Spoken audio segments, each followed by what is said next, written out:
No, he's good. There you go. So, if that red square turns to a circle, just hit it again, and I'll have to splice 2 videos together. However, that just takes longer. So, again, try not to hit the red square. Some people don't tell me that they've hit the red square by accident, and I have 15 videos the next morning. That's never fun. I try to get all your data back to you by noon. So, that's a 2 o'clocker at that point. I love this add-on to your phone. That's a spare phone. That's not even mine. Is it available like on Amazon to purchase too? Yep. So all of your devices. I do leak detection, so I think that is just everything that we're going to use tonight, plus the apps I'm going to use on my phone. I have a link at the top of the evidence page because everybody asks me. Thank you, Nick. Are they affiliate so links? Cool. Yes. Will I make 50 cents from somebody buying a $200 camera? I sure will. Good. It all comes in. Yeah, cool. But everybody That's awesome. asks. That's really neat. So, spirit boxes. You guys should be somewhat familiar with these since you watch your ghost hunting shows. This is probably the most. This one's a little different. This one's actually going to record the entire session for us and none of us. We can't see you anyway. We're just seeing, making sure you don't have a fever. That's what I was doing. Everybody does that. Right?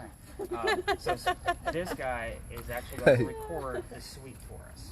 So instead of that very staticky sound that you guys hear on your ghost hunting shows, and it gives you the suggestion, again, you're going to be doing this in real time, but it's going to record everything but us. It's going to record the sweep, none of the voices from us.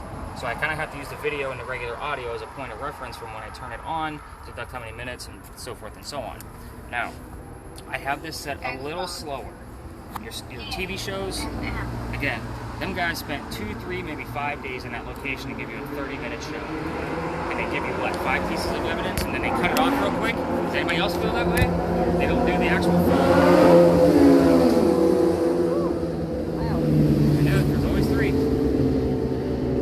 So, we're going to start the recording on this. I'm going to turn it up. Here's why I turn it down a little bit as far as the speed. Instead of that very fast, they're only going after disembodied voices, which are obviously voices from the dead. But I think of this as Bumblebee from Transformers, how he spoke through the radio. It's the same principle. You're going to hear radio chatter. I want you to tell me what that radio chatter is. So if you hear something and it's a direct answer to a question you've asked, then we obviously have some type of message. So I'm going to give it a minute just to see if I actually hear anything out of it. Heard something there, but I didn't catch what it was. You?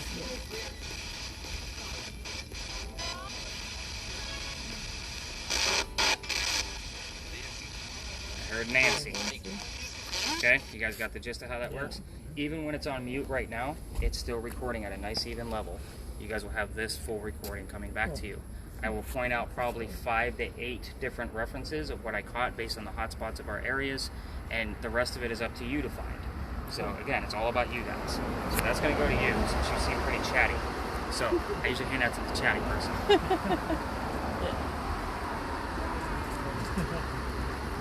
Alright, my skeptic always gets the same device.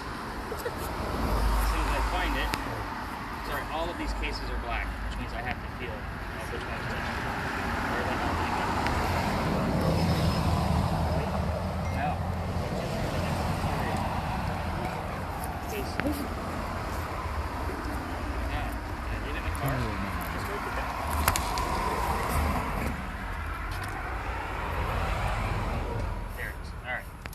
EMF detectors.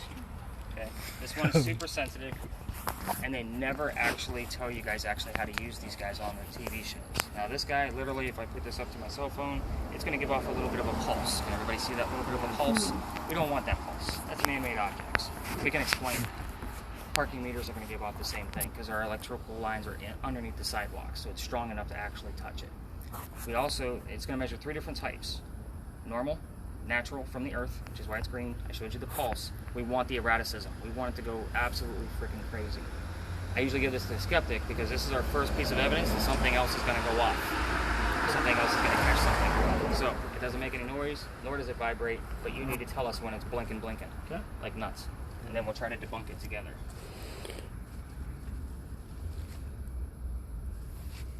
I'm trying to think, how do we want to do this? So I have another spirit box, but I also have lasers, thermometers. I have all kinds of stuff in this bag. What do you want? It doesn't matter. Whatever you think's the coolest. Well, the other spirit box I have is the same one I use on the TV shows. It's the SB7. But it doesn't record, but you guys also have that as recording. So we're going to hear your whole conversation. So no talking dirty to each other, because we're all going to hear it. That's why I said to shut up. We're going to hear all that later, just so you all know. But I think we're going to go with that, just for another piece of communication. Okay. So let me piece that together. Just so it actually comes up on your audio recording. And the lasers and all that whatnot, I usually have to keep an eye on it because there's legal bounds to it and all that mess.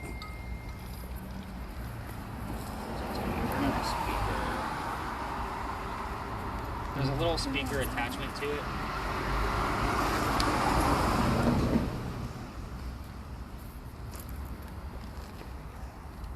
Let's see how loud it is. It's got fresh batteries.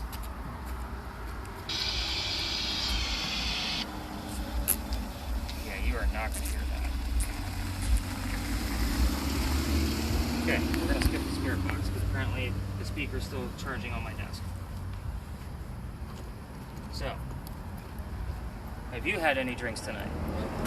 Yeah. Oh, great. She's carrying a Yeti. She has a sippy cup, a grown-up sippy cup. Yes. With water. It's Right. Yeah, sure. It's clear, all right. Yeah, we It carry is. those same sippy cups. All right, so we'll give you guys something a little. I'm not like crazy or anything. I'm not gonna lose my mind while we're doing some So I'm We putting, do not ghost judge. hunting. I'm assembling the neuralizer for Men in Black. Oh So you wow. guys need to stare right there Look for at me. It's gonna make I know. everybody What's funny is forget what you everybody see. does it. I do that joke every night and everybody does it. It's actually a grid pen. He hasn't seen Men in Black. Okay. You've never So seen what Men in does Black. that do? Alright, so the gist of this is you obviously can't see anything in here until something passes through it. It helps us see shit that we can't see with the naked eye.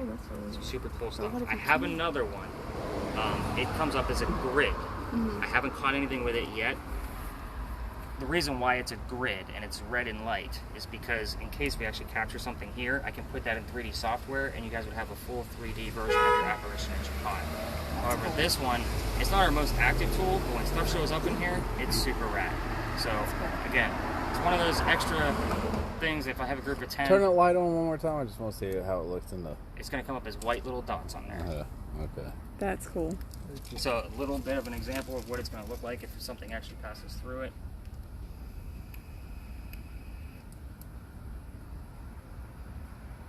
Kind of see how the streak will come through. I've caught things with this myself twice. I've been using this for about a year and a half, 2 years now.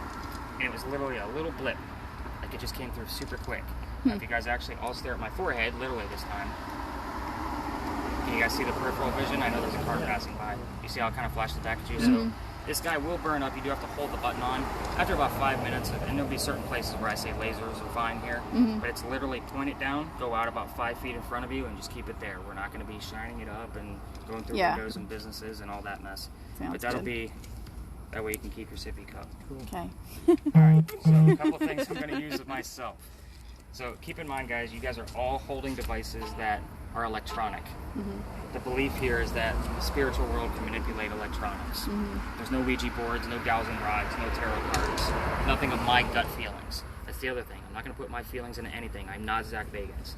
The demon's not within me. However, if something does dark start to occur and I see it through multiple devices, I will say we need to go now. It does happen, not often, but it does. 4 tours in the past year and a half I've actually had to say, we need to go now, let's go. So unfortunately it happens. I do have a backup EMF in case yours your battery drains. So it works in a pinch. It's not as sensitive as yours, but it does give us an accurate reading. I do use 2 different types of spirit boxes on my phone. The first one, let me clear out these banking things. You guys aren't going to see how much money I'm moving around. So it's going to give me words right here in the center of the screen, okay? However, it's also going to save them into a list for you. The last tour I just did had 42. It's a little light. I normally get about 50 to 60 for 90 minutes. We're going to clear them out because I've already emailed it to myself, so I know they're going to get theirs. Your list will be completely separate. 80% of this is bullshit. It's meant to be a game and a hoax. It's the other 15 to 20% that I will give you verifiable links and evidence to show you why it's relevant to the location we're at, it's relevant to one of you, or it's relevant to me. Just depends. For example, this is the app I use where the word cotton just came in, over by that cotton warehouse. The other one that I use is a reverse spirit box. This one is a little tricky because it is literally a man and a woman speaking random words, and then they flip the audio backwards. It's going to sound like complete gibberish to us. Okay. However, I'm going to play an EVP after that I caught just a few weeks ago, and it's all going to make sense to you guys of why I use this. So here's what it sounds like normally.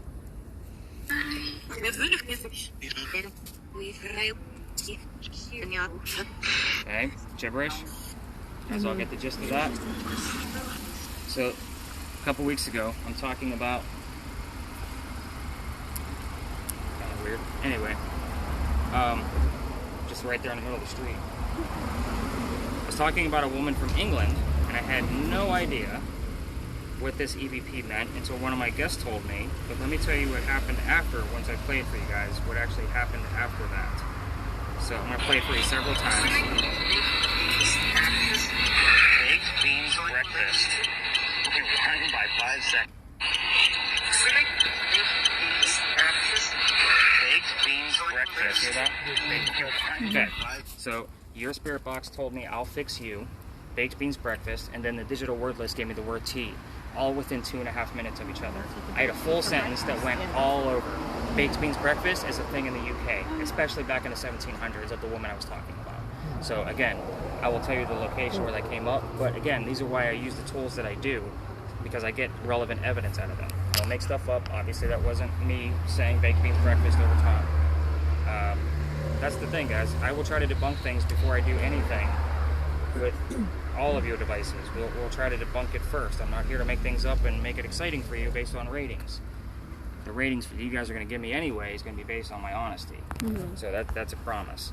So if I'm not honest with you, you're probably going to give me a 1 star when I tell you, hey, that's going to go off to the parking meters.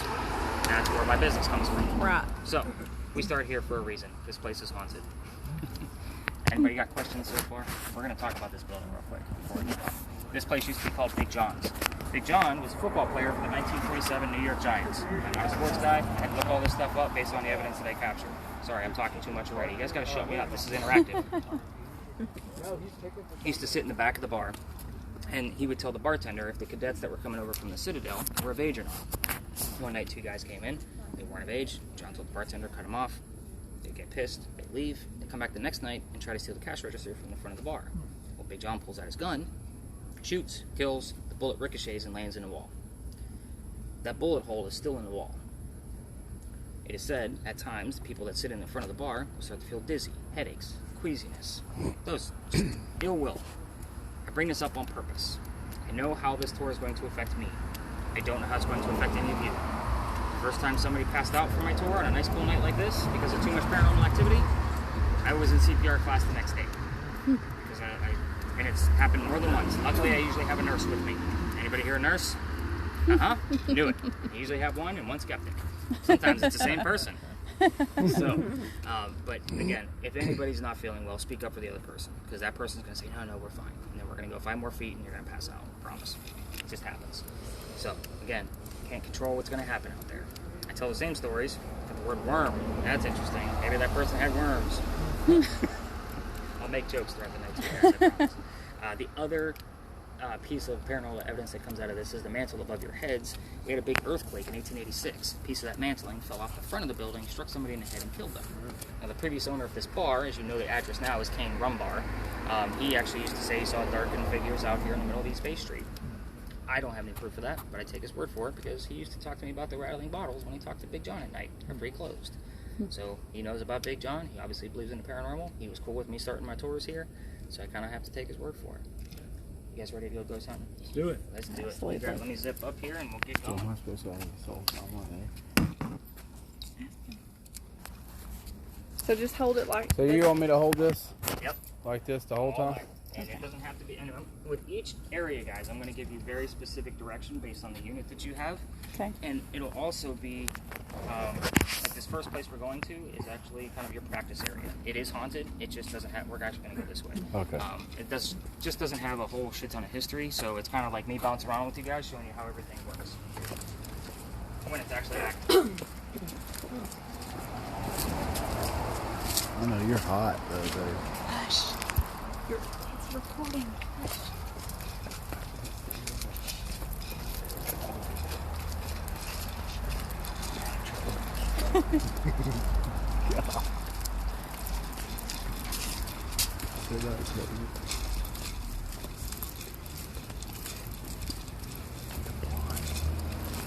Alright.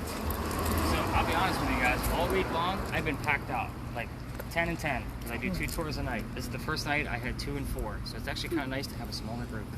So I appreciate it. It makes it a little bit more personable for you guys. And Awesome. The other thing is the city of Charleston just lifted our requirements to stay at 10 people back up to 20 due to COVID. I'm staying at 10.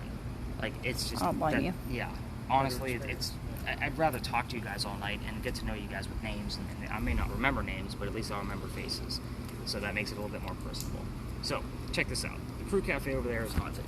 They say they have a suicide haunting over there. I walked through the email, got a little bit of a blip upstairs. The spot is. Now, that used to be a slave home. It did not have an address, which means I don't know if that building's a reconstruct, an add-on. I don't know. I have no idea what's going on in that building. I'm kind of debating if I even want to do this because I don't have any evidence or enough data to back up whatever evidence I would have. So if I don't have that, I can't verify it. So my listeners and readers, if I can verify something's not haunted, I'll do that too. But if I do have a haunting, I like to at least give them the evidence of why it's haunted. Right past that, for you history buffs, we have there's a stop sign down there. Everybody picture the peninsula of Charleston in your heads. You all use Google Maps to get here? Blinking like crazy. Good. Good. We'll probably go up even further. Sometimes it starts here, sometimes it waits till Going we to the leave. third. Yeah. Nice. So we're going to go over what that does here in a second. So the stop sign, the peninsula is much skinnier because everything on it now is man-made. Okay, so Revolutionary War times, ship rolls up, shoots a cannonball, lands right at that stop sign. No deaths, no tragedies, but it was a neighborhood. So I don't even have paranormal activity there. It's just one of those little nuggets of history I'm going to throw at you guys from time to time. So where are we now? This is what I call the Red Barn Lot. This is where they keep the horses for the carriage rides. So there are horses in there. So lasers are away from those windows. You will spook the ponies. They will kick that metal wall and scare the hell out of all of us. If you want a good scare, well, I am friends with those folks, so let's not scare the horses. All right. It's also the same Red Barn where that kept horses that delivered milk to Charleston. So if that kind of dates it for you a little bit, we're talking 1860s to 1920s. That's really all the history I have. So what I get around here, and this is also a sewer line, so there's really no reason for his EMF to be going off at any point. I've gotten cold spots here. I've had weird happenings with the grid pen. The spirit box will sometimes give me the teammates from the Big John that we just talked about, or a stable boy. Who knows? It's random in here. It's complete random. So what we're going to do is we're going to find a good... I see a little bit of a rhythm there. Do you see a rhythm in that? Mm-hmm. A little bit. So we could still be a little too close to the street here where some of the lines are actually going to be strong enough to touch that. But you're going to kind of walk around and find those hot spots. And, well, hang on, we're not done yet. So with the spirit box, let's talk about that and how to actually use it. And your TV shows are bogus. They're just giving you random, why'd you kill so-and-so? Tell us the answer. Like, they're kind of all mad about it. You're going to ask a question. We're going to start off simple, something you actually know the answer to. So, for example, we're going to use what color is the barn. Okay, so we know we're listening for the color red. If you don't get an answer after 30 seconds of asking it one time, ask it again, possibly rephrase it. Can you tell me what color the barn is? Do that 2, 3, maybe 4 times, and if we actually have activity on his EMF, it's more than likely in this lot that somebody's actually here. So we want to kind of talk to them just like they're a person. They're not in the box. You don't need to speak in the box. But they get the word government. It's interesting. But we kind of want to just, hey, let's move on to another question since you can't find the words to tell us what color the red barn is. Can you tell me what's inside the barn? And I'm giving you complete weird examples because I want you to stay away from yes or no questions. And you guys have an audio system too, so you can basically do that. You just won't have any answers until tomorrow when I give you the video back. Mm-hmm. So, and the answer can go anywhere. It can come to my audio, my 2 spirit boxes, your spirit box, or his audio. It can go anywhere. That's why I use so many different points of communication. Mm-hmm. Now, where was I going with that? I'm going to check volume. Oh, the volume is at the very top, right up here. It's a little wheel. Okay, so you'll have it just so the 2 of you can actually hear it and kind of verify what it is. If you don't hear anything, it's fine, but I think just based on the example I gave back there, you guys cut the gist of it. Yeah. it's okay to come up with, oh, I was going to yes or no questions. Do not use yes or no questions.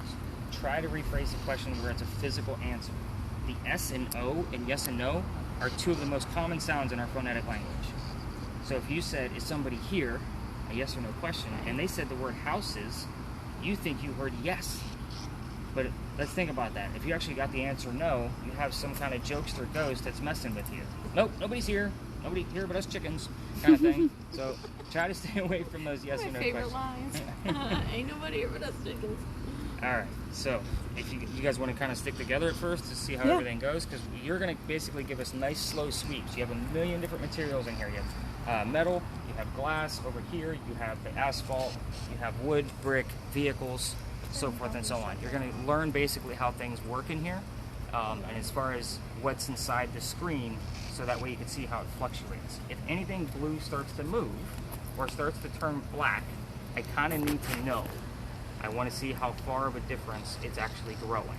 And you can even give me audio markers if I'm working with them on the spirit box and say, hey, that right there is turning black, and just hold the camera there so I can check it out. All right, so let's walk around a little bit. Let's see what kind of red spots we can find on that EMF. What am I doing with the laser? Nothing? All right, so with Since your we're next to laser- the horses? No, you're fine. As long as it stays to the ground, that device is actually meant to be on a tripod in a room with a camera. So the more still you are with it, the better. So really what you're looking for is that super quick, real blip that's going to come through. Oh, Now like this an was orb. just a few, maybe, was it last night? Yeah, it was last night. I saw something come through real quick like that. It was super small. I was actually at Like an orb or something? Kind of like you just energy moving through it. Okay. It doesn't necessarily need to be an orb. Yeah. It could be So somebody how trying to they go manifest. fast. Right. Yeah. Okay. So again, you're not necessarily staring at the dots. You're looking at what's in between you and the dots, if that makes more sense. And he might actually capture something on the video if he kind of sticks with you and you have that. And when you actually have that flashing and I walk away from you guys and I'm doing my own thing, I might Here, say, hey, hold what color are this those and I'll dots? show you what he's talking about so you'll see. Okay. You want to blow smoke through it again? Yeah. Question. Show me where you are. It's really, you'll see like a regular button, and right next to that. See that? See Do it? you see the Yeah, dots on the ground? I do. Okay.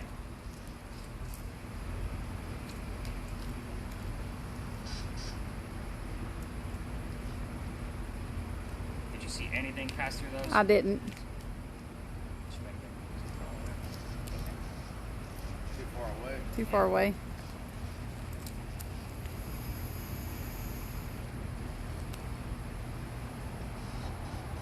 Okay, I see what you're talking about.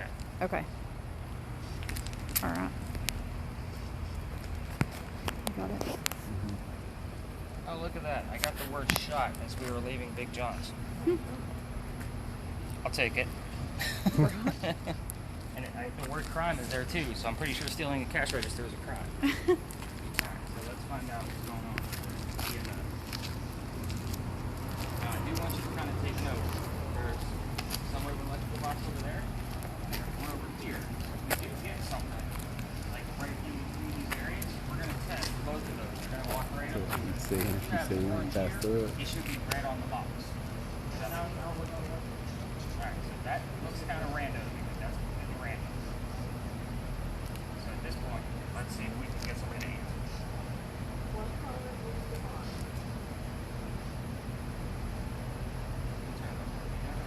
So this. They got all kinds of panels. There you go. Can you tell me what color the barn is? I love how everybody takes my questions literally. I'm good. I'll literally listen.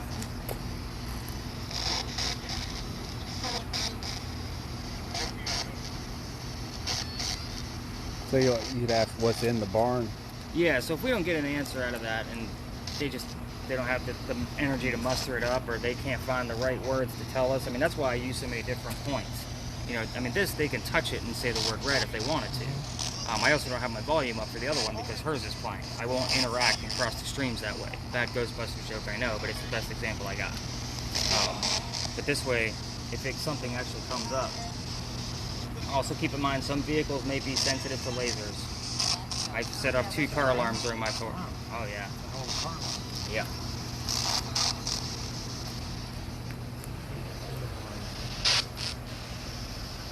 Let's try something new. If Actually, somebody's here. Go ahead and flash your green dots on the ground. Tell me what color the dots are here on the ground, the ones I'm standing in.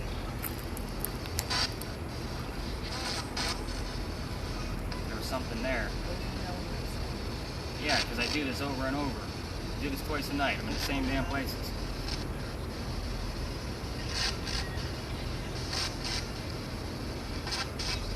Use the box with the red lights on it. Tell us what color these dots are that I'm standing on.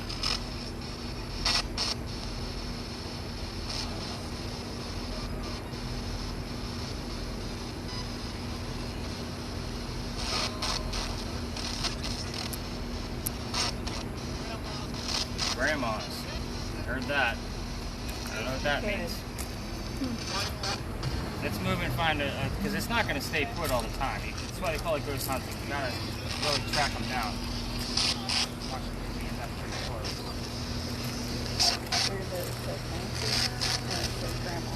Nancy Grandma. Yeah, that's weird. So, a lot of times, and I usually tell people don't come with an agenda, but when something pops up like this, like that's important. Like, are they not here anymore? Did she pass away? No, she's still with us, but she's been like having a lot going on lately. So Well, maybe they're just giving you a message about her. maybe. Because this happens a lot. I'll be honest. Yeah. For an example, one of the first tours I ever did like this is just one couple, and the gentleman was a vet from. It just said green light. It said green light. Yeah. Nice. So what's the marker on that? 9:18. We started what, about 30 minutes ago? Okay. So I'll definitely be listening for green light because that's pretty awesome. That's excitable. But the guy was actually from Desert Storm. He lost a buddy over there. Didn't matter what story I told. Everything was related to their relationship while they were over there Wow. because they were a team. The guy he lost was his driver. So, and he was from like Ecuador or something like that. And everything came up. It was wrapped around their relationship. Wow. And he was blown away. I was blown away. I'm like, I didn't even bring my damn Ouija board. We could have done a whole session. Could have had a whole conversation. You guys ready to go learn some history? I'm excited about green light. Like, that's pretty cool. Cut that so we don't pull anybody into traffic. Sounds good. That'll get us both in jail, just so you know. 'Cause I'm Right.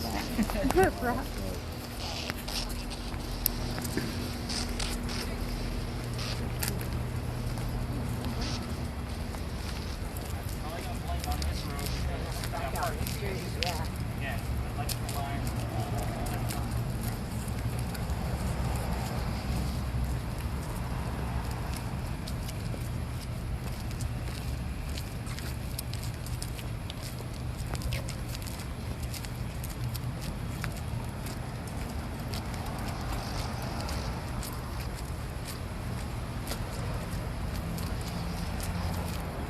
Another beautiful parking lot.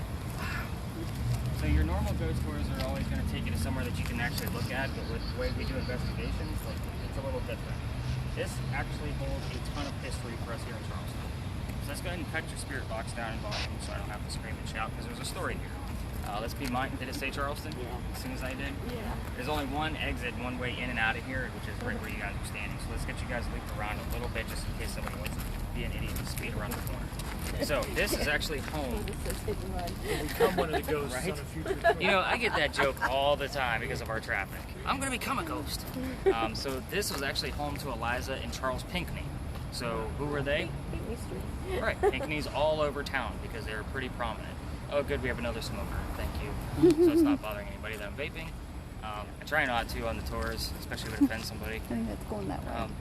I had a group, I was just saying a few nights ago, was of a very different age group than we have here, and anything I did was very careful. Just saying that. Curse, vape away.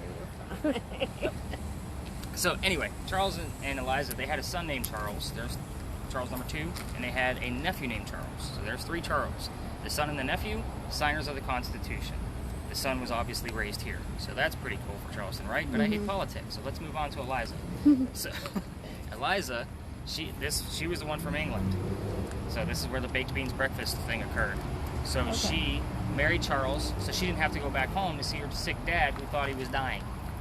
He wanted all his kids home because he thought he was going to be dying soon, and she didn't want to go. So she got hitched, and she became a U.S. citizen, and here she stayed. Once Dad got better, she was right, obviously, he started sending her gifts over from England. One of those gifts happened to be the plant indigo. You guys have been driving around town, you've probably seen the word indigo quite a few times. Didn't even realize it.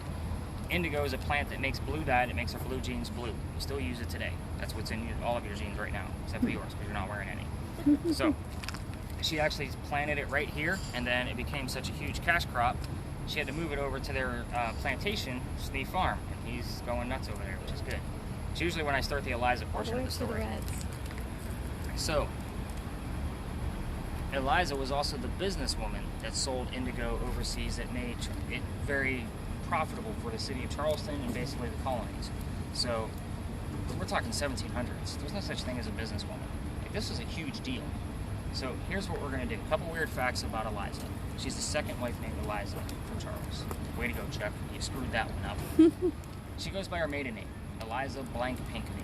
So we're going to try to find out what her maiden name is. We knew the answers over there. You're not going to know the answers over here until I reveal everything or she tells us. So, they had 4 kids. You already know one of them was named Charles. It's weird because I usually tell people do not ask about any of her children that died early.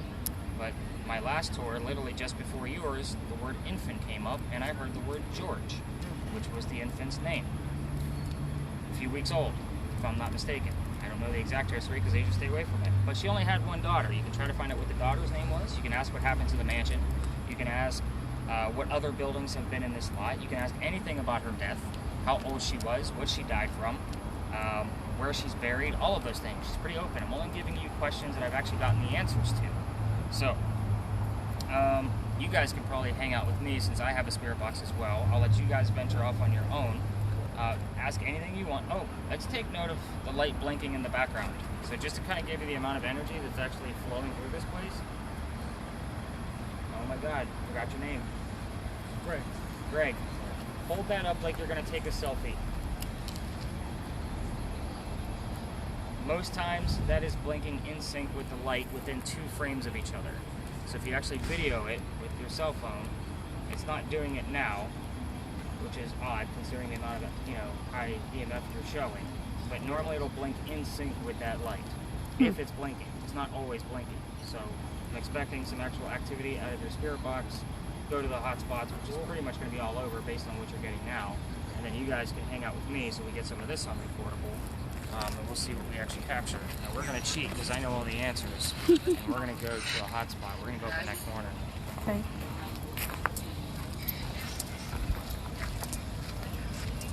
Actually, we're not going to go up there. There is a homeless person sitting up there, so we're not going to be wary. Let me warn them real quick. Be a stepbrother.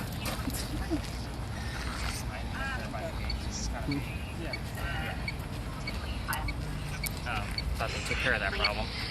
But anyway, so one of the things I was going to take you guys up to where the fire occurred. There was a fire on the 2nd floor up in that corner, kind of adjacent to where that stop sign is, and that's normally where I get most of my activity. But Let's go. Come on. he's like, oh yeah, man, let's hear it. We'll go. Come on.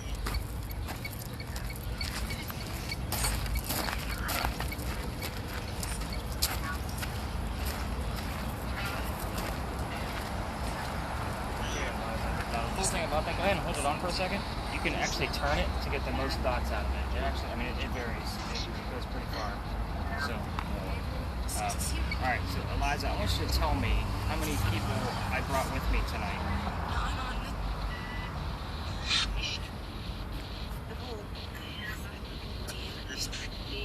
Eliza, count us up. How many people did I bring?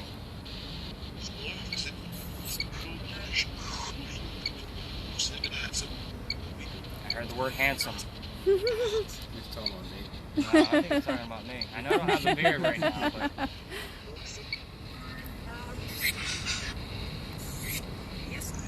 Eliza, I want you to tell me how many people are here with me.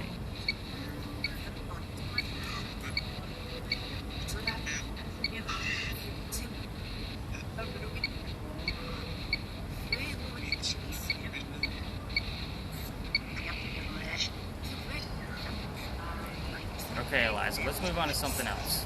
Sound like it said 5. Okay, I can always go back and check. I heard that long, you talking about that long voice? Yeah. Okay, they counted me. I was listening for 4. That's probably why I missed it. Eliza, tell us what happened to the house, right where we're standing.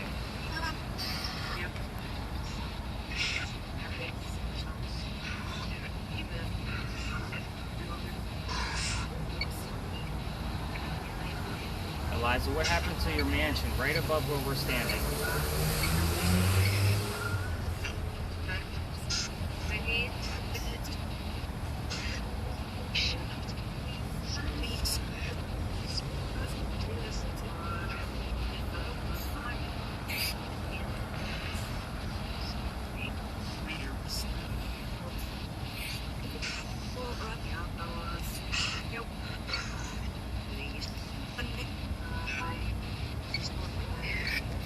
Eliza, you gotta give us something. I know you're here. I saw you touching the other box with all the lights.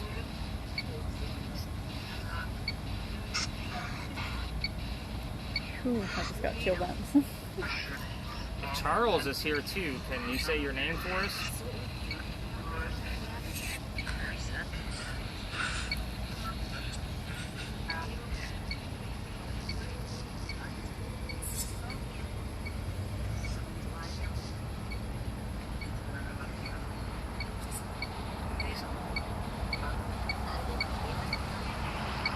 Charles, thank you. Got it? Wow. This is what I do.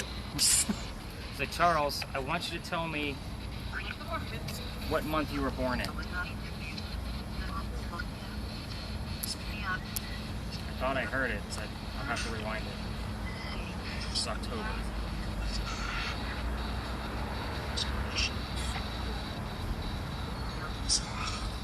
Charles, when's your birthday?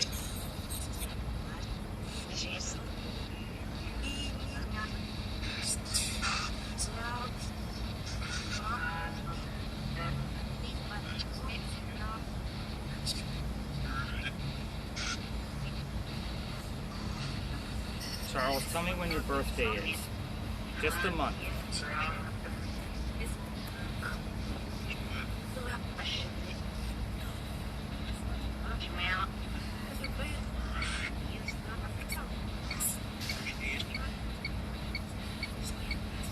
Charles, what month were you born in?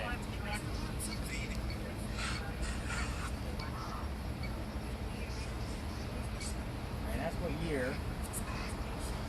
What month?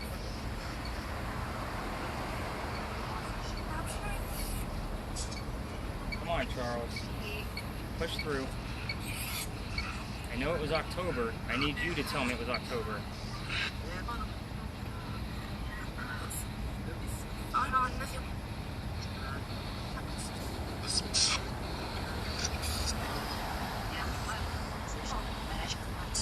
Charles, I know you like to talk about your political party. Can you tell me what political party you started with?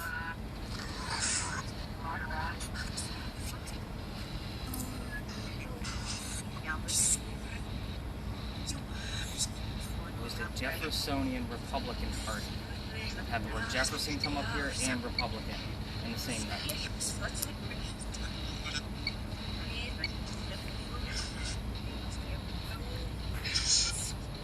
Charles, come on. We know you like to talk about yourself. Just give us some answers. I don't care if it's the month you were born in, your political party, what month you died in. It's also October, by the way. One night I had the word October twice. I was like, what the hell does that mean? So I looked it up, and of course, the bastard died in October, was born in October. What am I supposed to look for on this?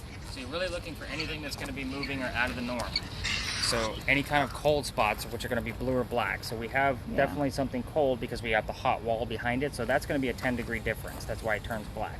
So if something starts to move out of that, or something comes across that's moving, it'll probably put a white outline around it because it's going to look, it's trying to help us see in 3D. So because it looks at things flat because it's just temperatures. We can also catch thermodynamics in reverse. So what does that mean? That means something can grow in heat just as quickly as a cold spot can appear. So if you get a spot that actually grows by 5 to 8, 12 degrees in a very short amount of time, like within seconds, that means there's a cold spot generating nearby.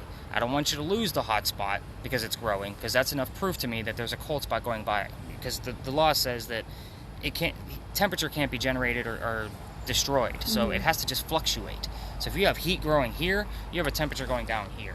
Does that make sense? It has to balance. So if it's cold in the United States, it's probably hot over in Japan. Right. Kind of the same mentality. Okay. That's how I have to review that, or explain it. All right, let's go see what they got on their spirit box, because I'm super excited that we got an answer from Charles. At least got his name.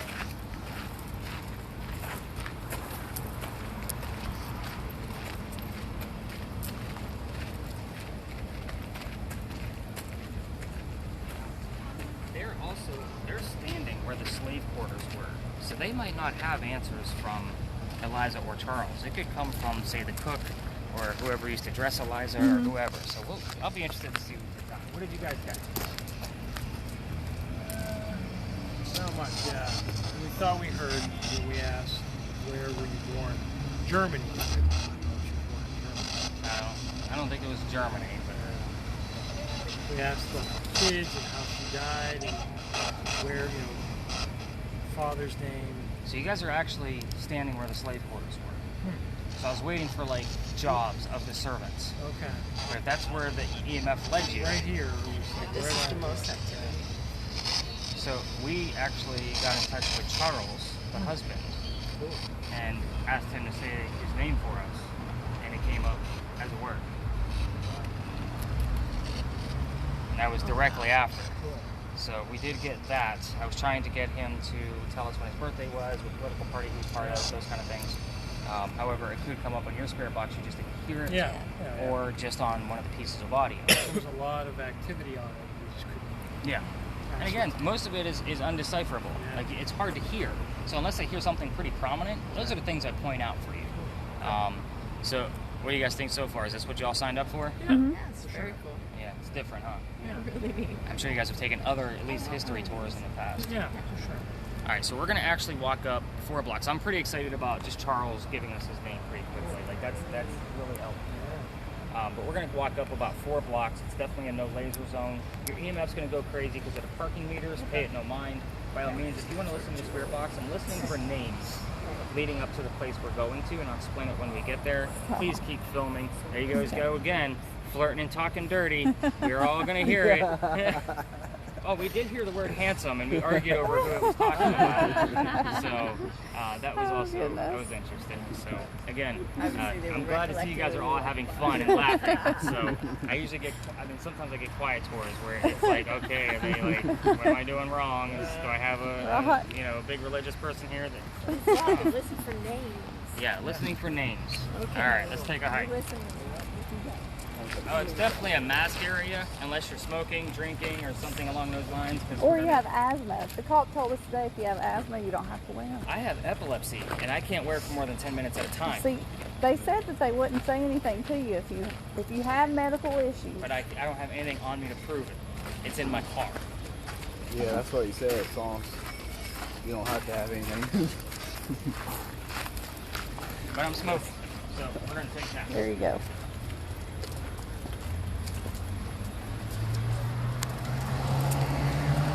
No laser.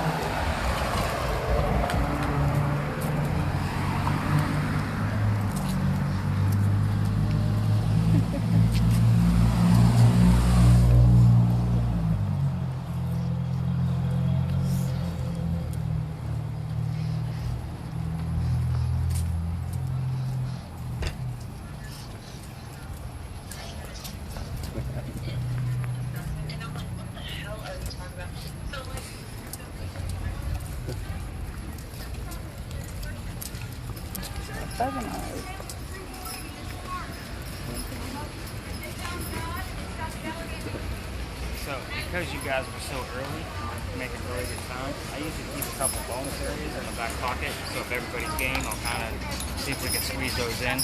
I don't get a ton of activity there, but there's a lot of cool ghost stories up there. Very common ghost tour type areas, but there's still a lot of fun. Squeeze them in.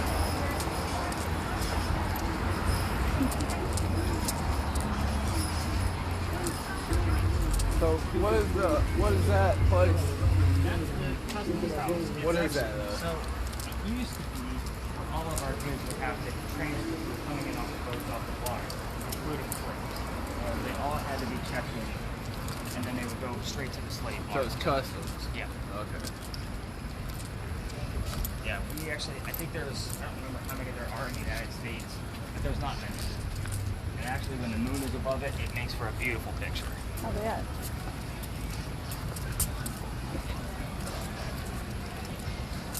Got the word timid. I think it's talking about you. The Tin Man. Tin Man. Timid. Oh. You are timid. I think he's far from it.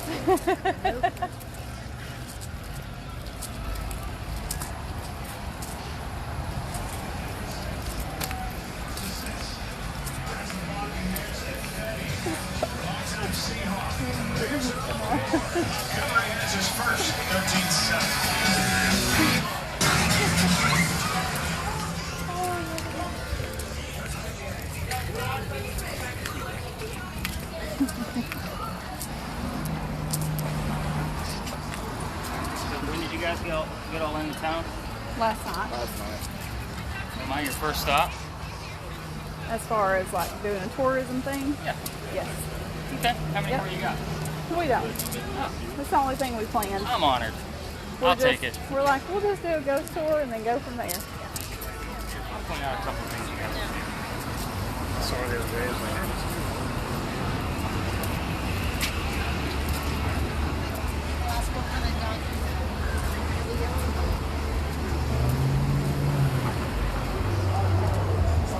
What about you guys? When did you guys get into town? Saturday. Oh, that's right. You guys are on your honeymoon, aren't you? Yeah. Yeah, that's right. I forgot. You're a dorky mask. We're on our I love it. pre-honeymoon. Are you guys unhitched yet? No. No. You One said day. that kind of like with a chuckle. You hear that? This handsome guy that the ghosts are calling out for you? It's going to say keeper next. We'll see what happens.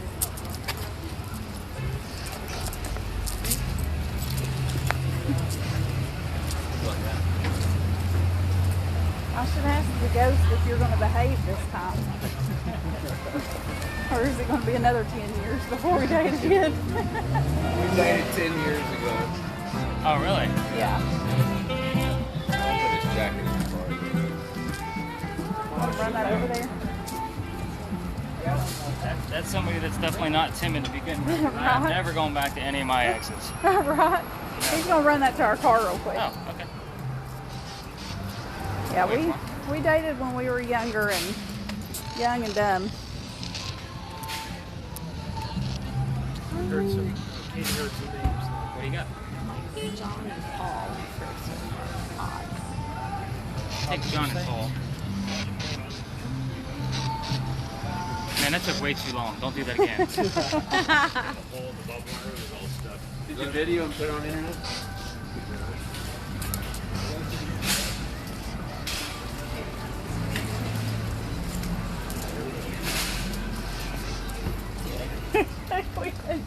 They're going to hear that.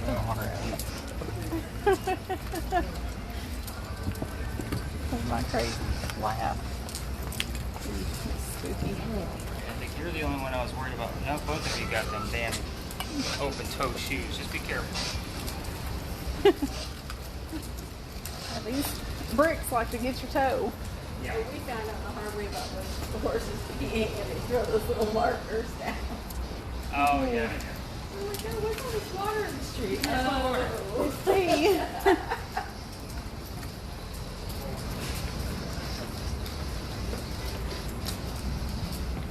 Pretty creepy alley, right? Yes, very. A lot of history in here.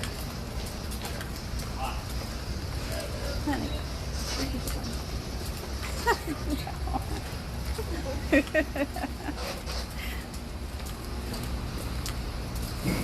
The restaurant we passed there at the corner, that's Magnolia's. If you guys are looking for a good, expensive, romantic night out, that's a good place to stop for sure. It's probably one of the highest rated restaurants in the area. All right, so let's cut the spirit box. Did we hear any other names? I didn't So the reason why I ask for names is because this actually used to be a street where people lived. So I have the full list of residents of everybody that's ever lived here. We're talking 1790-ish to about 1890-ish, so about 100 years worth of residents. It's not a very long list. These two buildings weren't here. They actually had shotgun houses down here, so you could shoot a gun through the front, it'll go out the back. That's how small they were. These people were considered lower class. You can obviously tell by the size of their house, but they've also done an archaeological dig in between these clay bricks y'all are walking on, which are original. I'm talking early 1700s. This was a street. This is as wide as it was. This was it. So, again, they found some of their silverware, some of their tools, little pieces of clothing. They consider these people lower class. But you also have to remember, Charleston was skinnier. Water was much closer. That low tide smell coming through here, this wouldn't have been a very good place to live. I can tell you right now. So I smelled low tide many, many times living here for years. It's not very pleasant at all. So I want to say John is a definitive. That was 1801. I don't know about Paul, so I'm going to dive into that one as well. I have it on the audio, so I'll have to check that for sure. And I don't think there's a Michael on there. But I usually get the name Benjamin. Benjamin and John usually show up together because they both lived here in 1801. They were one of the first residents to live here. I also get the name Alex because there was this guy named Alexander. What a name. Right? Yeah, right? Jerk parents. He wanted to start a boarding school here. And he had this little shotgun house and he couldn't get his paperwork done or whatever it was of what I found, but I get the name Alex down here from time to time too, which is also interesting. This is also where the Masons used to meet. So before this was residence and it was wide open, the Masons would come down here and they would be in a hot, sticky night in Charleston. Tonight's actually rather pleasant for me, so thank you for picking the cool night. But they would be down here talking business. So it's an interesting alley. I have caught shadow figures down here. I caught plenty of orbs. They're usually the same color. They're greenish in color. Orbs in colors do have meanings. So I've done an article and study on that. So if you get these pictures and you actually want to send them to me because you caught something, I'll add it to your evidence page and then give you the article of what I wrote. But again, this is a very interesting alley. The building behind you is probably built early 1900s based on the brickwork. The building behind me is the Lodge Alley Inn. Every hotel down here, is anybody here staying downtown? Yeah. Okay, where are you guys staying? Fulton Lane. That's right, you did tell me that. I don't know any stories on there. I'm sure they have something. Yeah, they told us at third floor, 338. And she told us to go up around between 2 and 3 a.m. There's always a lot of activity. Yeah, every hotel's going to give but you of that course, story. we every night we go, we're going to get up at We'll be at 3 the a.m. Mills house tomorrow. Oh, nice. Yeah, that one's definitely on. And we went to Pugin's Porch Slot. No, we're going to talk about Pugin's. Yeah, we tried to find that. I'll give you my history on that one when we get to that area. The Mills house is actually, I think, in our top 10 haunted places. Oh, really? Yeah. It looked it. Yeah, we came down to stay somewhere else, and that was a nightmare last night. And so then we went and just picked a place in the middle at like 4 o'clock this morning, and then we booked the Mills house today. Yeah. It's like we should have picked it to begin with, but Ask the concierge about the stories there. I don't condone any of the hotel stories because none of them give me free rooms to verify. right. So, again, this one behind me, they say they have apparitions and all kinds of mess.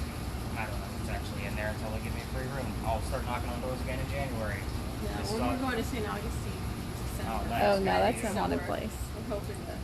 So the goal for stories at the cemetery is to actually have a retail store with the apartments up top to rent out as a haunted hotel. The rooms will get a kit. The store will sell the ghost hunting equipment and books about the paranormal. But I'll charge $500 for that room because it'll be a 3-bedroom apartment. I own a couple buildings now, but my next venture is to expand it to New Orleans and St. Augustine. So there'll be tours, and my wife, she does all the graphic design work, and when there's more than 4 people, there's a camera involved too, so she looks at all the photography for me and verifies everything or debunks things for us. But she designed everything for me from scratch, and she does a lot of work for us. So she will actually do like the thrill ride type photos for you guys before the tour. She'll have a green room she'll take you in. She'll develop everything while we're out on the tour, and then you guys will stop back at the shop and pick it up. Like, we got a That's whole cool. operation planned, but That's that house great. That purchase sounds is amazing. got to come first. So That's cool. That's our biggest thing. But This yeah. place is a lot like New Orleans, though. I haven't been. Oh, yeah. Like the French Quarter. Yeah, Yeah. it definitely reminds you of it. Okay. Well, I mean, I know it's definitely a vacation in my future, and you can imagine my vacations aren't normal. My last vacation was in August, and I spent 5 out of the 7 days ghost hunting between Gettysburg, the Flight 93 Memorial, for 9/11, and I went to the Frank Lloyd Wright House. So Western Pennsylvania. New Orleans with all the voodoo and the graveyards. Yeah. You know, it's, Yeah, when he's from Pennsylvania, and that's the most haunted state. well, I'm originally from Ohio. My wife's from Pittsburgh. Well, that's right. Pittsburgh. Yeah. So she, Oh, that's trying to remember what town she lived in. It was a little town. I can't remember. We actually met in Myrtle Beach, and we moved down here to get away from my ex-wife. So, I live down in Myrtle new Beach. life, new wife. Distance I live in Myrtle is- Beach. Yes, we'll keep it that way. So, Well, have you? What's that other podcast? Unexplained. Yeah, it's I listened to the episode. You'll enjoy mine. I'm honest. Because there's places I'm going to show you guys tonight. I was telling them because you guys were all early, I'm going to throw in like my bonus places since we're doing really good on time. So that way, I mean, there's not a whole lot of activity there. We'll have to give you hits because they just give bad life advice. It's very funny. I don't need any bad It's advice. called bad counsel. Sometimes it's good advice. Every once in a while I get a nugget really good. Stop it. You're so Just silly. very good. How about that? I know. So any of you are like touristy type picture takers, if you stand on the right side up here, it's a great shot of St. Philip's with the two older buildings on the side. I don't know if anybody wanted to whip out their cell phone real quick, but again, I try to make this let you guys have some fun. And oh look, an actual another tourist coming through here. That's interesting. Not many tourists come down here. That's why I chose it. And we have a ton of alleys, by the way. What is it now? It's the St. Philip's Church steeple. Yeah. Off in the distance. That's actually our tallest steeple here in Charleston. You Oh, can always okay. find out where you're at by looking where the steeple is. That is a really cool picture from right Oh, there. that is a Did you beautiful snap a picture of us? Of course. Oh, let me get out the way. Is it on? All right. Yeah, that is really nice. I might have to put is your flash on automatically? I think so.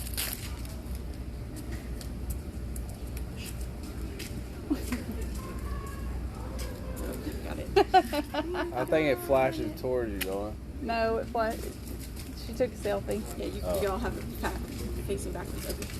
All right, hold on. Oh my goodness. Oh, here it comes down the side.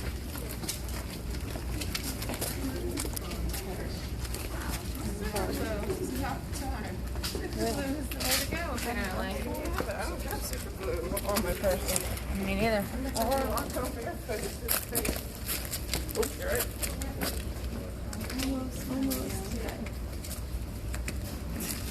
You're so silly.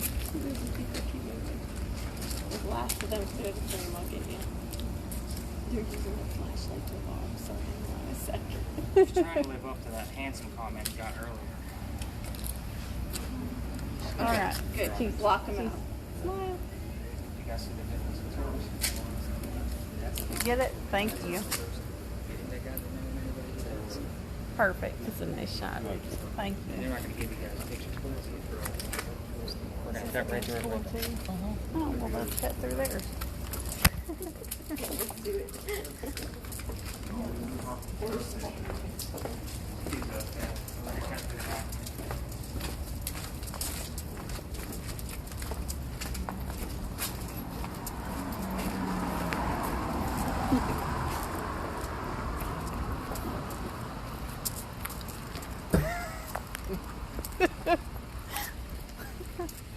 I felt guilty.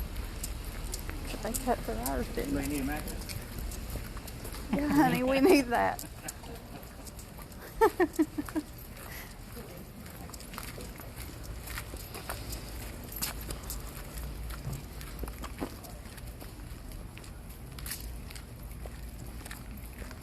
That is a spooky looking steeple.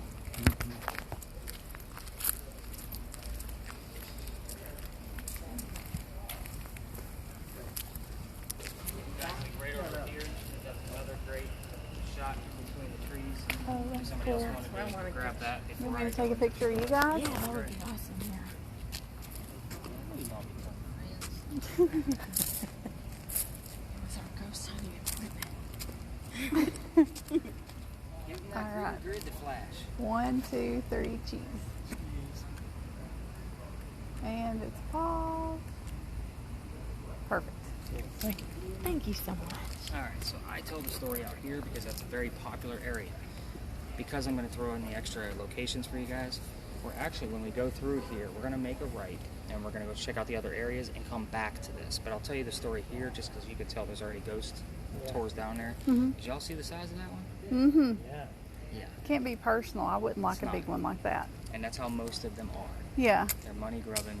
Let's just get as many people on the tour as they can. Right. And they glare me down. They don't. I'm the lone wolf. I don't work for anybody. It's me.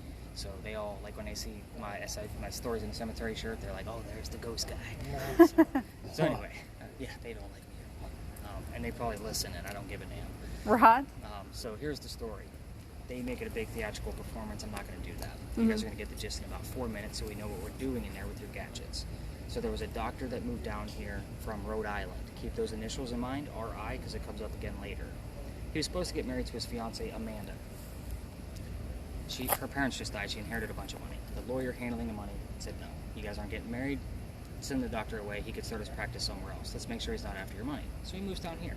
The coachman that brought him into town set him up to be robbed and killed. Not a very good start. Somebody walking by saw what was happening, saw this. See, he's doing a scare time. Bullshit. So, comes down. Somebody walking by saw it. His name was Ralph Isaacs. Initials R.I. So, it just comes up on the spirit boxes from time to time. That's why I put it out there. He says, you don't want to stay here. Let me take you somewhere else. He takes him to 59 Church Street, which that's where the big steeple is. That's Church Street, but it's probably about a mile that way. So he rents a room upstairs. Everything's going well. He starts his practice. He's making lots of money. He becomes known as the Whistling Doctor. He's pretty jovial. Amanda's moving down soon. He's doing pretty well. He's got friends. Him and Ralph used to go see plays together. But because the doctor was doing so well, he was in a different part of society. So he had to sit in a different part of the theater. So imagine going to the movies with friends and you can't sit next to them. You talk about the movie on the way home, right? So that's what these guys did. They talked about the plays on the way home. One night they go see Richard III. That's the story. Shakespeare. They're walking home. The doctor loves the new actress. Ralph does not. Turns into an argument and then an insult party on the doctor's fiance back home. Well, obviously they get pissed off at each other. They go their separate ways. And Ralph, being from here in Charleston, he has ties with the newspaper. He writes a big old ad that says the doctor's a disgrace to the city of Charleston. He takes all our money. He's not from here. He's too expensive. The doctor rebuttals with, let's go to Dueler's Alley and let's settle this. So this is Philadelphia Alley now. We had to rename it after dueling became illegal and stupid. So Dueler's Alley was the name before this. And before that, it was actually Cow Alley. This is where they kept the livestock when it was Charlestown, not Charleston. So we're talking about Dueler's Alley. So they come down here and they take their 20 paces. Now normally the loser of a duel is what? Killed. They're dead, right. So right in front of me, which is why I stand here, on the other side of the wall, there's a doorway. Okay, it has a gate in it now. It wasn't there back then. But the loser, dead guy, be picked up, go through that doorway, over to the courtyard. They'd make a left over in a St. Philip cemetery, drop the body in a pre-dug hole, throw some dirt on top, and go celebrate the winner with a pint. That's kind of how the shit went down. This didn't happen with the doctor's duel. So they come down here, they're at the 20 paces apart. The doctor points his gun in the air and he shoots. He didn't want to kill his friend, he just wanted to make a point. However, Ralph took 2 shots below the knees. The doctor drops. Friends pick him up. They carry him home to 59 Church Street where he dies 10 days later. Now, what's the whole gist of the story of why I bring you guys here? Women are trouble. Don't be engaged to somebody named Amanda. Right. They say as you walk through the alley. Were you engaged to somebody named Amanda? No, he no. dated a girl after me named Amanda 10 years Oh, ago. no shit. Yeah. After and before, apparently. Yeah, So right. There you go. So they say as you walk through the alley, you can hear the doctor's whistles. However, Charleston's filled with hecklers. So I'm going to give you a fake one on your audio. That's pretty loud. It's going to be pretty faint. If you guys are listening to this on your ride home or wherever you're getting home, this is where you want to turn your volume up. It's going to be pretty faint. I've only found 2 that I couldn't debunk. And even then, I'm still a little skeptical about it. They also say you can hear the gunshots. Do not take this tour on the 4th of July. I cannot debunk fireworks from gunshots. Right. Especially those type of guns back in the 1800s. 100 degrees. Right. Yeah. So, the other odd thing about this little history nugget, as you walk through this alley, and again, we're going to make a right first and come back. But at the very end on that way, you're going to have sun-dried bricks from slave kids.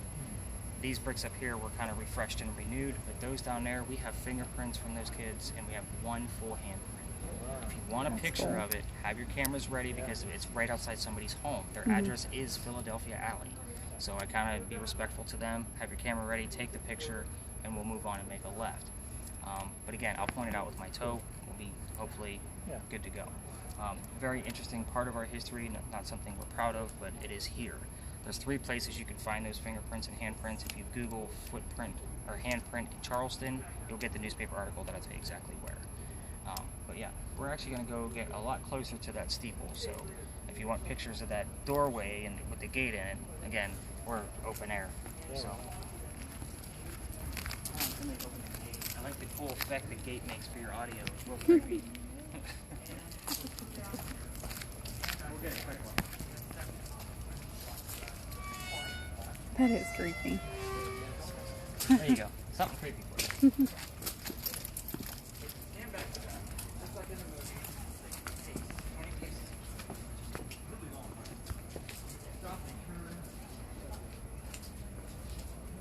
Again, we're actually going to go up and around and go to the other side, but nobody ever talks about this gate. I don't ever get any activity from it, but it's still there. I call it the death gate, because only the dead guys go through it. That's crazy. Yeah, that's Charleston. All I'm kinds gonna of weird picture shit that. happens here. Where's your phone? Look at that damn food. Open it, honey. Put it on the camera. Thank you. Thanks, honey. You're right in the middle of it. Oh my gosh. You're full of it.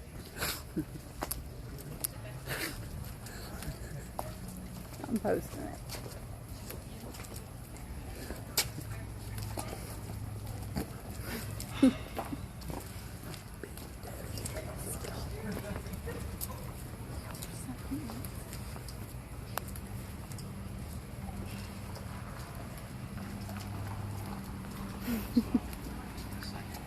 So normally, I don't say normally, I've gotten the word poem in this alley quite often, and I always used to disregard it until I started diving into the doctor again. He wrote a book of poetry dedicated to Amanda, and it was published after his death by his sister. I just got the word biography, which basically tells of his life in Charleston and his friendships with the people around town. So I'm gonna take it. Like that's awesome. Pretty prompt.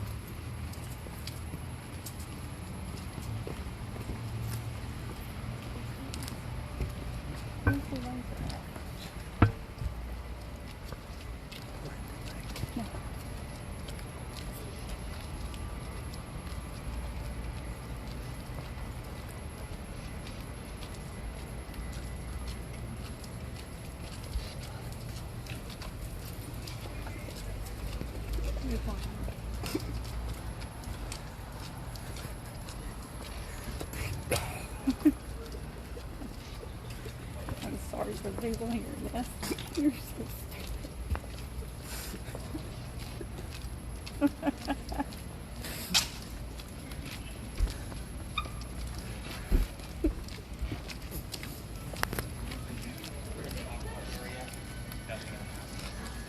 Oh. Where's your mask at, honey?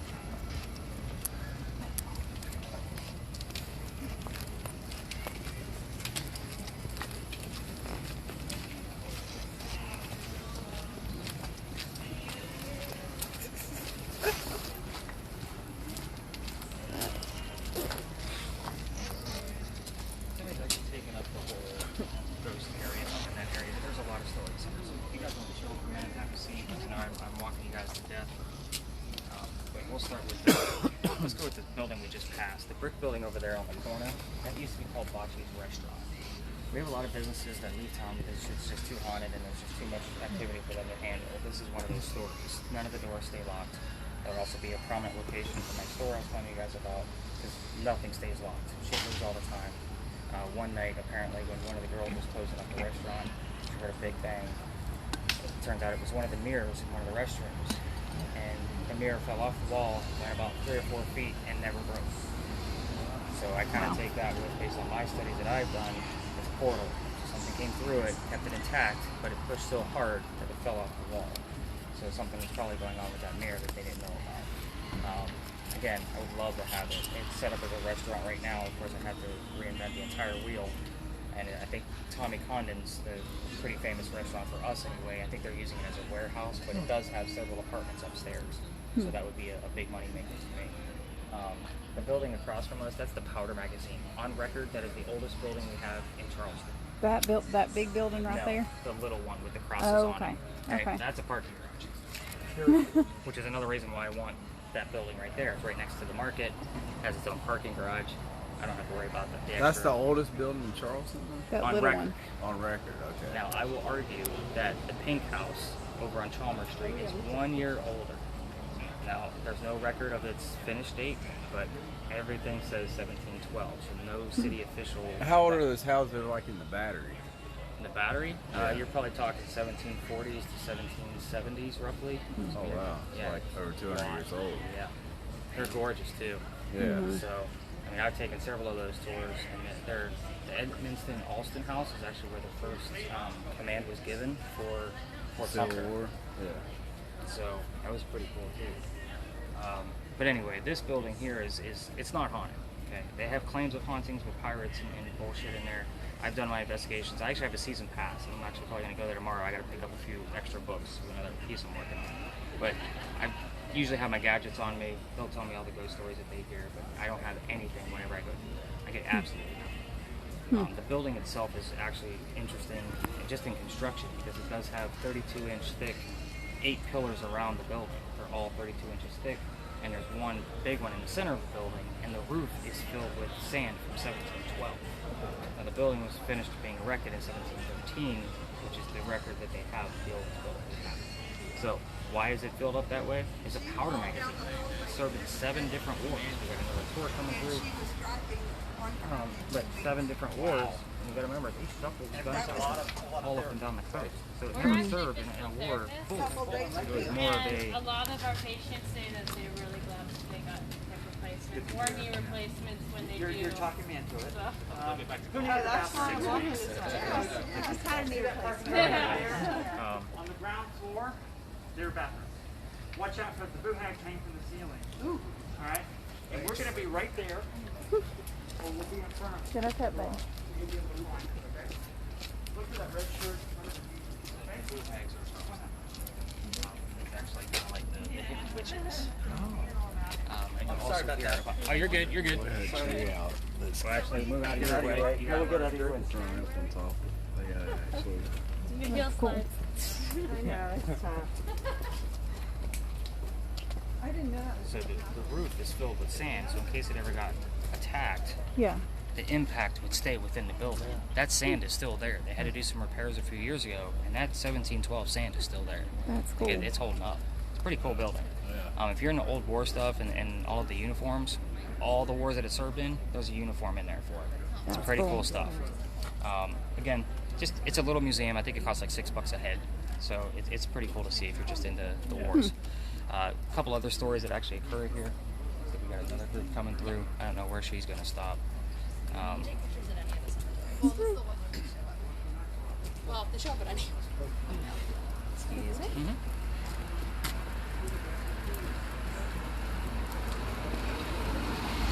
Told you, very popular spot. So there's a couple of buildings here in direction of St. Philip's. Okay, so we have an eastern side of the cemetery and a western side. Citizens and residents of Charleston stay on this side. Others go over there. Calhoun is on that side. He has a sarcophagus above ground, so you can actually see it. It's not a large cemetery, and the reason why I don't normally take people in cemeteries through the story, even though it's called Stories in Cemeteries, is because Charleston's one big cemetery. We're walking on graves all night long, and I don't get much activity in cemeteries themselves, because who the hell wants to hang out where the hell they're buried? It's kind of like the slave kid. We're not going to get anything out of that. The Right. slave kid's not hanging out there. He went home, or he moved on, whatever. Right. To whatever your belief is. But the stories here, right past the western side, you guys see that gas lamp burning off in the distance? That's the pirate house. So the pirate house, they call it that, is because it was kind of a pub for when Blackbeard's men were nearby. They would come off the ship. He would stay on the ships to guard them. And that's they would go cool. have a drink and a pint and meet a few women and have a good time. there was also a tunnel that went underground from the Pirate House 1 block up to Dock Street Theater. Dock Street Theater is noted as one of the top 10 haunted locations in America. Now, do I get any activity there? No, but I have my own beliefs. The stories are, they're tied to St. Philip's Church here. Nettie Dickerson is the story. She was past the marrying age. Oh, let me stop there. Dock Street Theater was this was Dock Street, okay? So it's Church Street now because the church was the only building that wouldn't move outward to widen the road. So they renamed it.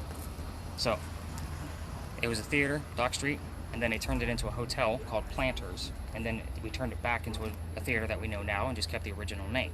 Okay, so there's a history of that. But Nettie, she was past the marrying age of 17. Nobody would marry her because she was 23. She's too old. Right? Crazy shit. Right? So she decides during the time of Planters, and there's prostitution going on down there, she wants to be happy. She wants to feel wanted. So she puts on her best red dress, goes down there and gets a job, and she's the best loved girl in the place. Like, everybody loves her. She's still not happy. Imagine that. Yeah. So she used to ponder about coming back to the church by going out to the second-story balcony, which has a wrought iron banister to it. The priest sees her out there one night and tries to talk her into coming back. A storm rolls in, lightning strikes the banister, and strikes her dead.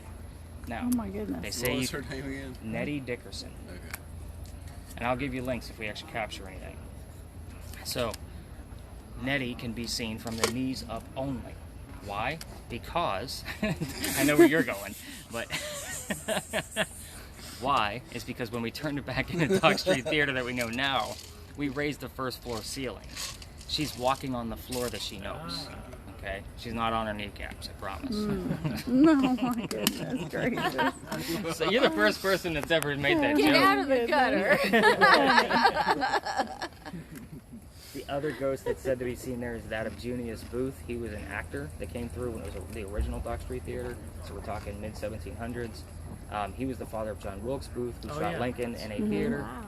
No pun intended, but he didn't die here. He's not from here. He just came through as an actor from time to time with all the different plays. There's also, like, where everybody's standing up, everybody wants to go see the old cemetery, but you can see it day or night, it doesn't matter. But there's a sign right inside that gate that says there's no ghost here, but the Holy Ghost. There's a reason for that. Scooter girl? Okay. She's having a good time.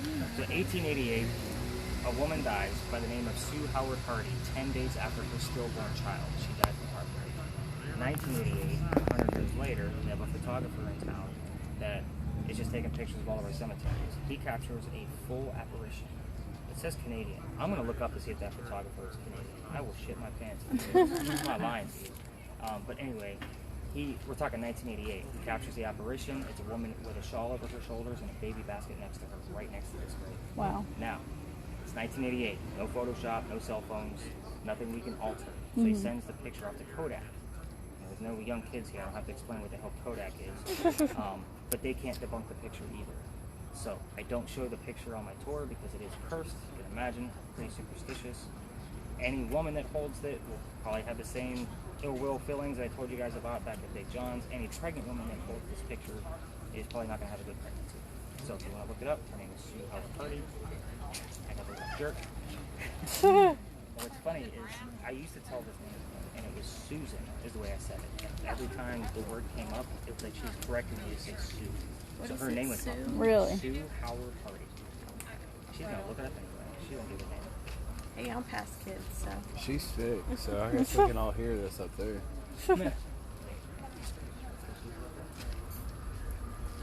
My kids eat I'm done with it because I've seen the picture. It's actually a really great picture. Like as far as Very catching an cool, apparition. yeah. Let's go check out that sign real quick. I'll show you guys off for some.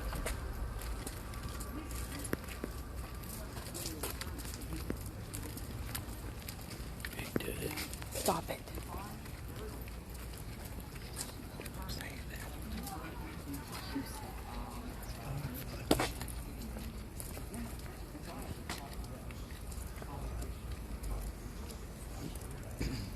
Yeah, the only ghost at St. Philip's is the Holy Ghost. Yeah, they've actually been working on this side of the cemetery, so I haven't been able to get in there.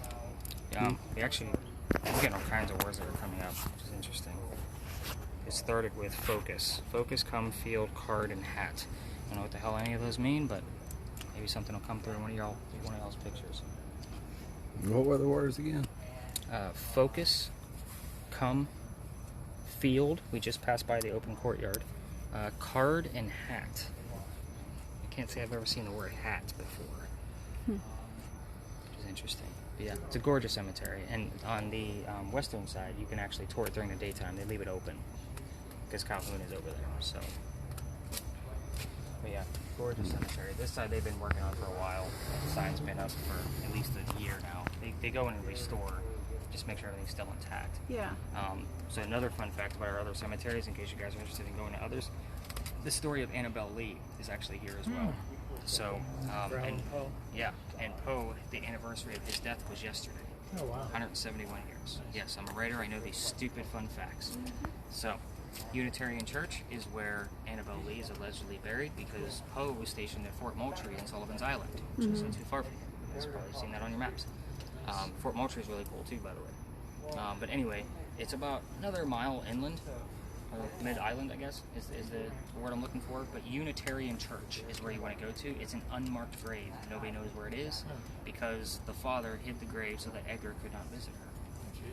Yeah, so we all know Annabelle Lee died of flu and pneumonia based on the poem, and it's a true story. Now, I have contacted the Edgar Allan Poe Museum in Virginia, and they will not solidify nor deny that she is buried here, nor will the church.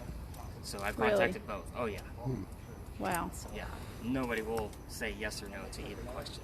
But the Unitarian Church, they do a lot of work up there because that's a really old cemetery. So it's if you catch it open, take the opportunity. It's really cool inside. All right, let's go check out Philly Alley. No. Who's Debbie? It's kind of a common name, like today's world.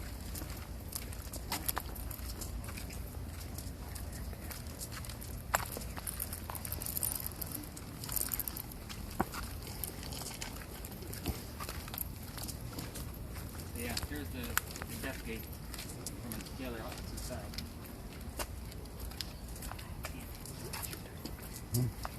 I have been in church.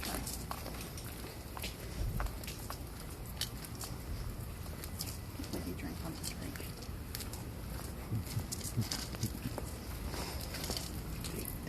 Stop.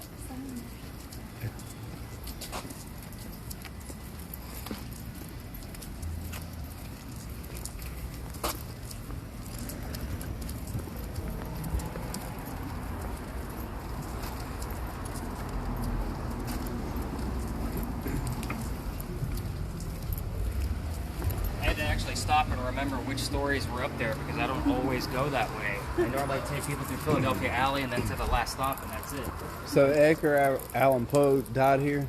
No, No? no. He actually died in Virginia. Oh, okay. He was just stationed here when he was in the Navy. Oh, okay. Gotcha. Did he cut his ear off here? Was that him or no? That was Vincent Van Gogh. Okay.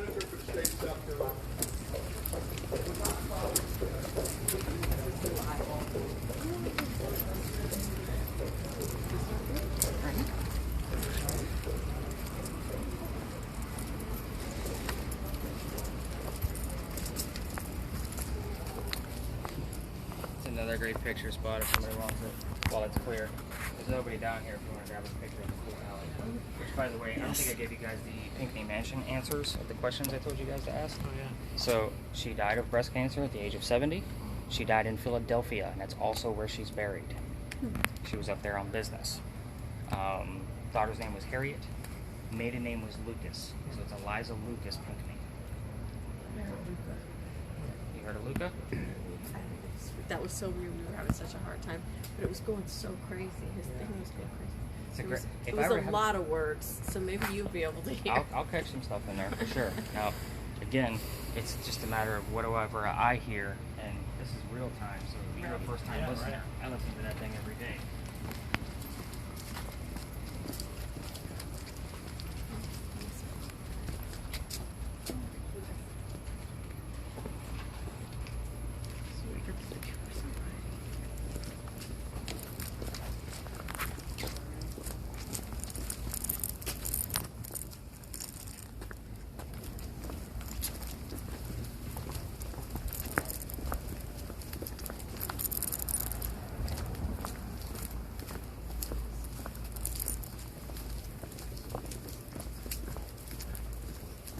There we go.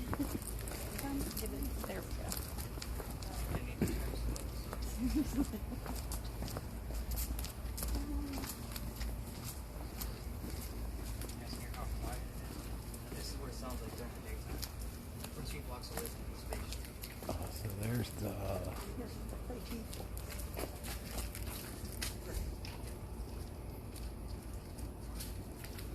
There's an apparition behind us.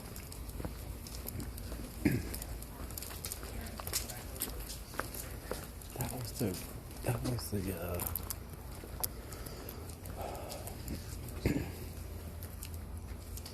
parking lot.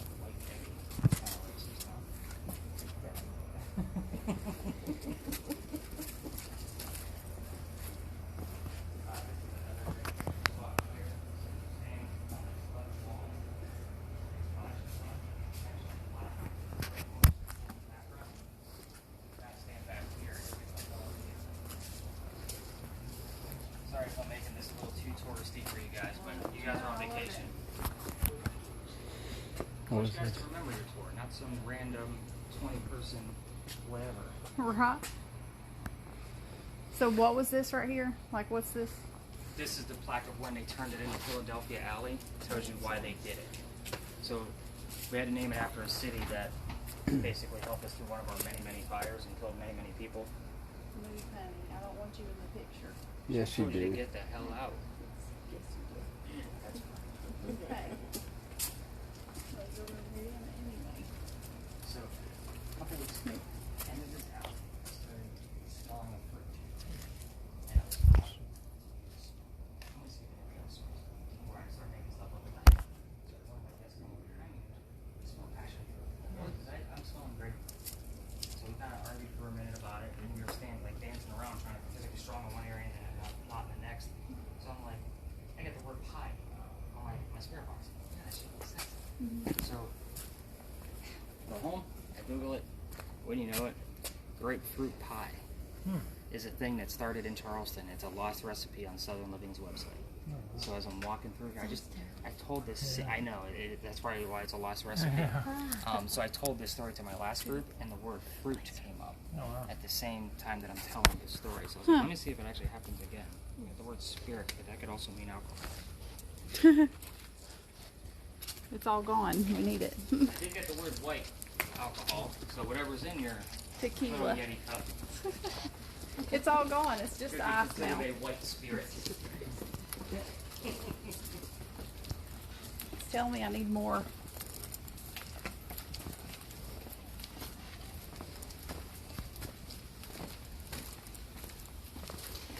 It's pretty through here though.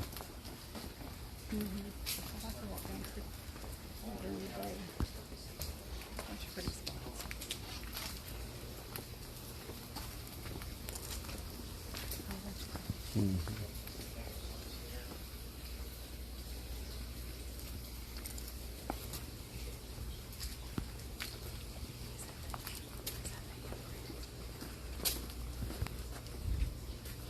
Back when bricks were made good.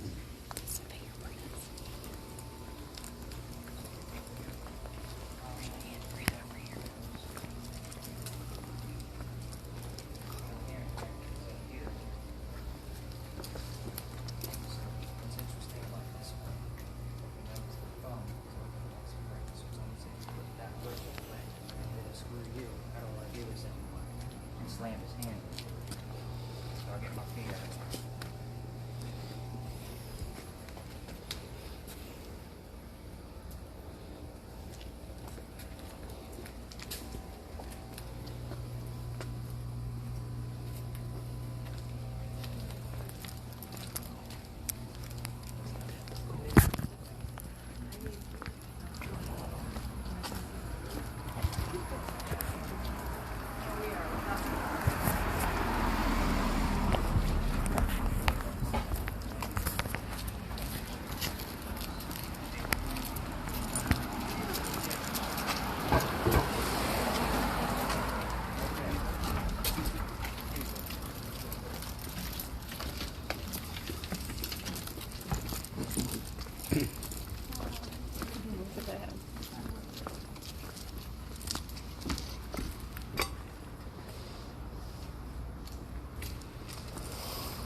this fatty corner, the big giant brick one, that's the Wagner building. So, it used to be a cotton warehouse. Also where Zoe comes up, so I'll get into that here in a second. So, it's condos now in the back, and they're doing a wedding reception build up in the front. So, it's going to be 3 wedding reception areas, and then a rooftop that'll be considered waterfront. So, if you guys got 100K and you want a cursed wedding, go ahead. Go get married and have your reception there. So, the place is haunted as crazy. So, interesting. What is that? Grayson? Just seems like a very common, like up-to-date name. Just don't know why I'm getting it here. Again, it's probably the 80% bullshit. But the last guy who had this as a cotton warehouse was George Poirier. He inherited the business from his dad, no clue what he was doing, silver spoon kid, got himself into a bunch of debt, and blew through his inheritance pretty quickly. He also had the boll weevil in town. It's a bug that eats cotton. He is up a creek. He's got to get out of the business. Can't sell the crops to the Americans because that's where his debts are, and he doesn't want to give them bad crops. So he sells to the British. So, we're military. Interesting. So his office was obviously in the front of the building. He's watching from the 2nd story. All your online stories will say 3rd story, but all my data always says the number 2 or 2nd. So that's why I always say it's the 2nd story. Now, they unload all the cotton back here from horse and buggy from these really cool garage doors that you guys see. Okay, those are original. The water was much closer. You can watch the ship being loaded. That's Pineapple Park over there, right in front of the building. So it would have been much closer because Pineapple Park is obviously man-made. So, somebody gets too close to all the cotton once it's loaded with a pipe. The whole ship catches fire. George watches everybody die.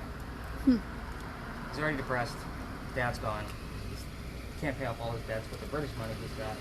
And now his father's legacy's gone. So what's he do? He piles up all the furniture, captain's chair on top, swings a noose, and he hangs himself. Wow. There's the newspaper kid the next morning who tried to get the kids on the corner that caught the swinging corpse. Wow. Now they say you can see the shadow of that swinging corpse on the 2nd story window. Well, they say 3rd story, but I say 2nd. Oh, look at that figure. Look at that. So I will take it. Couple of weird things about this building. At times, there's a peak in the front of the building, just like here in the back, but it's covered in stone. Okay, so that stone also has, it's going to be a weird temperature because of the draft coming in off the water, but there's the same type of stone inlaid 5 feet down, and sometimes it's up to a 30-degree difference. I have an infrared thermometer. We may test it when we get to the front just to see what we capture, but we definitely want to get a sweep of the 2nd story windows with your camera when we get up to the front. So, again, it's just going to be kind of a slow sweep. And remember that camera can't see through glass. So really what we're looking for is one of those panes to turn a darker blue or black. That means there's something from the inside influencing it. Does that make sense? That's what I'm looking for with that. Now, when I'm looking at this building, same time frame, Zoe from Coogan's Porch, which is 2 blocks away from Philadelphia Alley where we exited. I know I'm boring. No, you're good. We love that street. Oh, you're on it. It's straight up. Yep, it's Queen. It's right up the road. So, the story there is that Zoe fell down the stairs and died in the house. Okay? It used to be her house. She lived there with her sister Elizabeth. So, Elizabeth has come through before. But if Zoe comes through with her name, which is spelled Z-O-E, not Z-O-E-Y, then I'm pretty definitive that Zoe's hanging out with us. If you ask her what her house looks like now, she'll give you words like food, eat, table. Very simple words. Restaurant is a lot to muster. But again, we're talking the same time period as George, so they probably knew each other at some point because they were so close. Now, Zoe was also a school teacher, so I get the words like educate, I get teach, those kind of things wrapped around that. But with George, I'll get words like ship, cotton, debt, money, coins, anything relating to money because that's all he thought about. So again, last night I had the word itching. That's from the damn boll weevil. So it's just a matter of what comes up. But yeah, I'll get that infrared thermometer set up just so we can test the front of the building. Definitely listen to your spirit box for those kind of things. The Zoe can be found in the ladies' restroom mirror of the restaurant. Normally when I eat there, if I do eat there, which is I usually go see a play and take my kid up there, we put the spirit box in the middle of the table and just kind of watch what happens. Now, Poogan is the dog. You guys know the story of the dog? Yeah, we read the story. Okay, so the dog was a stray, and that the construction crew was feeding when they were turning it from a house into a restaurant. The dog died, so they made a memorial on the property, and then the new owners decided to name the restaurant after the dog. So we now have Poogan's barbecue or something now. Poogan's court, We ate smokehouse. there. We got Poogan's courtyard, and I guess they're building one out in Somerville where I live. I guess somebody told me last night. I had a local, and she told me that they're putting one on Main Street, which I was like, okay, I'll check it out. I mean, I like this place down here just for breakfast or brunch with my daughter when she's down here, but. We actually get quite a bit when we're in there, but I want to do a full investigation, especially with the stairs and everything that I get out of this building. So it'll be interesting to see. Your EMF meter is going to go crazy when we hit East Bay Street because of the parking meter, so you're pretty much out of the game. And lasers are pretty much out of the game at this point because people live back here. The only reason I'm shooting this laser to the top is because it's singular and there's nobody in the front. Right. So let's take a look. Let's go see the catch. See if I got anything while I was talking. Figure and call. I'll let you pass. Come on by.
Go to the upper floors, but I also got the word disembodied, which could be, if I actually look up the definition of that, I usually identify disembodied voices on the S box.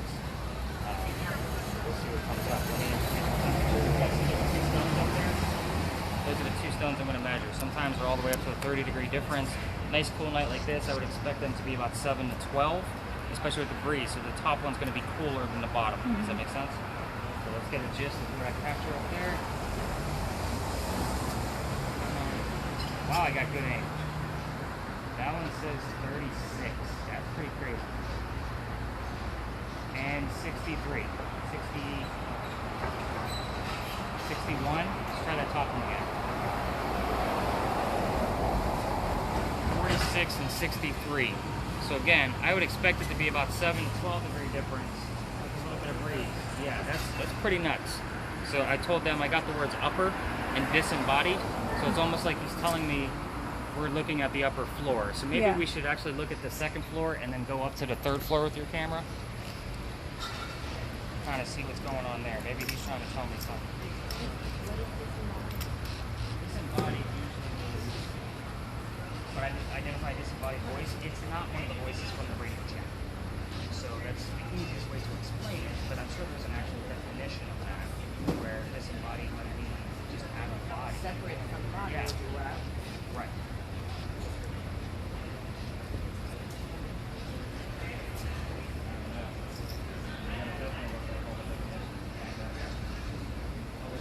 This is a bad idea. It's crazy. Yeah. Actually, looks like I need to change the battery on it. That first light is too bright. Lights.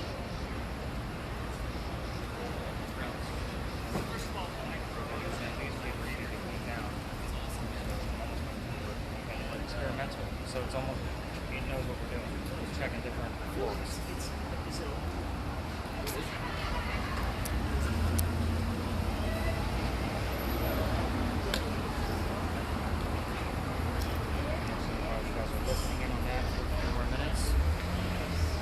Where are you guys headed now? After this? You guys need to go back to your cars or anything like that? Oh, okay. You guys walk. I'll hand that over to you guys. Again, the people that. So I will text you guys in the morning with everything that I found within the devices, and of course you guys will have all my contact info, including email address. So in case you guys find extra stuff in your data, you can send it over to me and I'll take a look at it. Because again, I'm not going to review all 8 hours. I mean, I think I gave you guys like a good hour and 45 minutes. So you times that by 5 devices. Yeah, it's a lot of data to go through. Plus, I did 2 tours tonight, so I'll take that from you. I thought that the wrist strap was still. But you guys actually did really good. I mean, we found actually quite a bit. I'm honestly the most excited I got was with Charles that came through. Like that was pretty damn cool.